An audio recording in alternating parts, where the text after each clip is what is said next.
Hoje a gente vai desvendar uma das ferramentas mais sérias e talvez mais polêmicas na nossa Constituição, a intervenção federal. Basicamente, é um mecanismo que permite que a autonomia de um Estado seja suspensa para colocar a casa em ordem. Bora entender como isso funciona na prática. Olha só o nosso roteiro de hoje. Primeiro, vamos entender o que seria um estado de emergência. Depois, a gente define direitinho o que é essa tal de intervenção.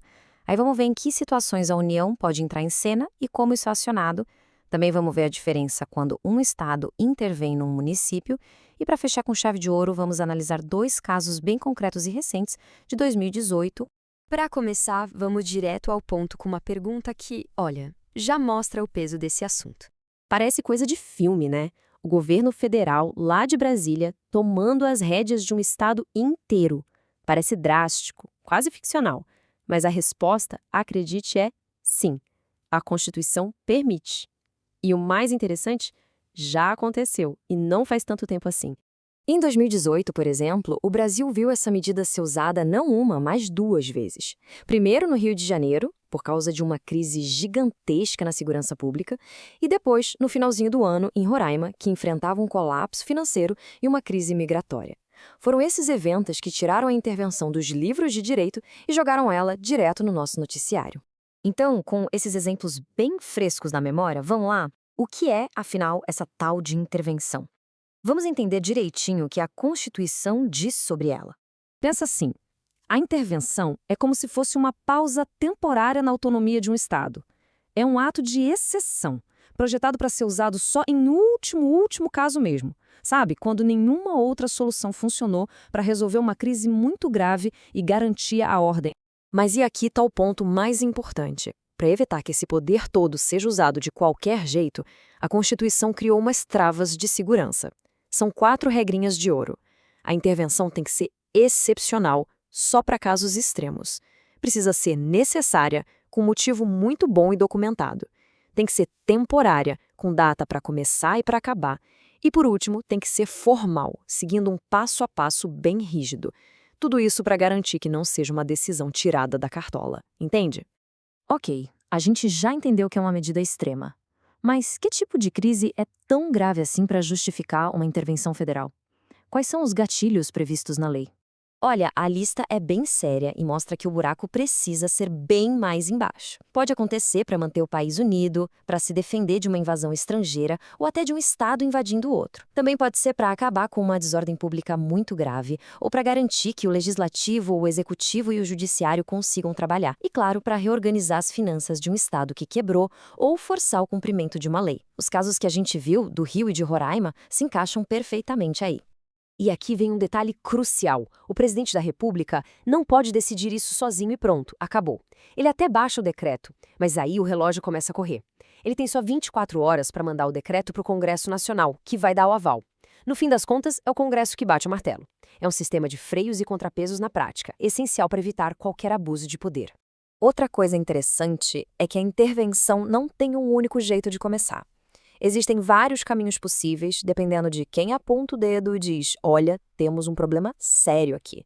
Isso torna o mecanismo bastante flexível. Basicamente, são 4 jeitos. O primeiro é por solicitação, quando o próprio Estado em crise pede ajuda. Nesse caso, o presidente avalia se atende ou não. O segundo é a requisição, que vem do Poder Judiciário. Aí não tem conversa. Se o STF, STJ ou o TSE mandar, o presidente é obrigado a cumprir. O terceiro é a representação, que parte do Procurador-Geral da República. Ele faz o pedido ao STF e, se o Supremo concordar, o presidente também tem que agir. E o último jeito é a intervenção espontânea, quando a iniciativa parte do próprio presidente. Beleza? Agora vamos diminuir um pouco o zoom, porque essa ideia de intervenção não é só da União para os estados. Um estado também pode, em certas situações, intervir nos seus próprios municípios. Um estado pode intervir, por exemplo, se um município deixar de pagar dívidas por 2 anos seguidos, ou se não prestar as contas do dinheiro público.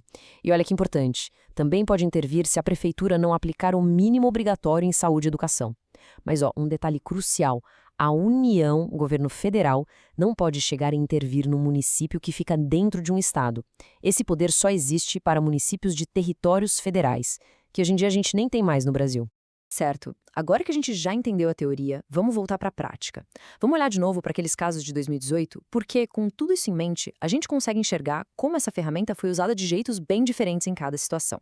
E olha só que fato impressionante. A intervenção no Rio em 2018 foi a primeira intervenção federal desde que a nossa Constituição foi escrita, lá em 88.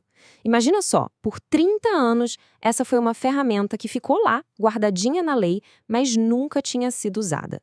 O caso do Rio foi o que despertou esse poder. Isso já dá uma ideia do tamanho da crise que o Estado estava vivendo, né? E quando a gente coloca os dois casos lado a lado, as diferenças saltam aos olhos. No Rio, o problema era a segurança pública. Em Roraima, era a grana, crise financeira. A do Rio foi parcial, mexeu só na área da segurança. Já a de Roraima foi total. A governadora da época foi até afastada do cargo. E o interventor? No Rio, um general do exército. Em Roraima, o próprio governador que tinha acabado de ser eleito. Totalmente diferente, né? A intervenção no Rio foi uma operação longa, complexa, durou quase 10 meses. Era um trabalho pesado para tentar reestruturar toda a segurança do Estado. Já em Roraima, a coisa foi muito mais rápida, quase cirúrgica. Durou menos de um mês. Foi uma ação pontual para estabilizar as finanças e botar a casa em ordem. E essa frase aqui resume bem o espírito da coisa. Quer dizer, a autonomia dos estados é um pilar da nossa federação. É super importante, só que ela não é absoluta.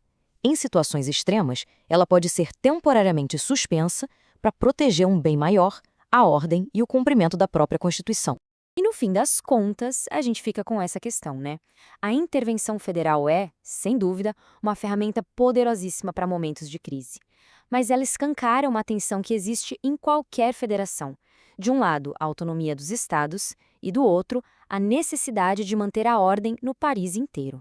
Encontrar o equilíbrio perfeito entre esses dois lados, bom, esse é um dos maiores desafios do nosso pacto federativo.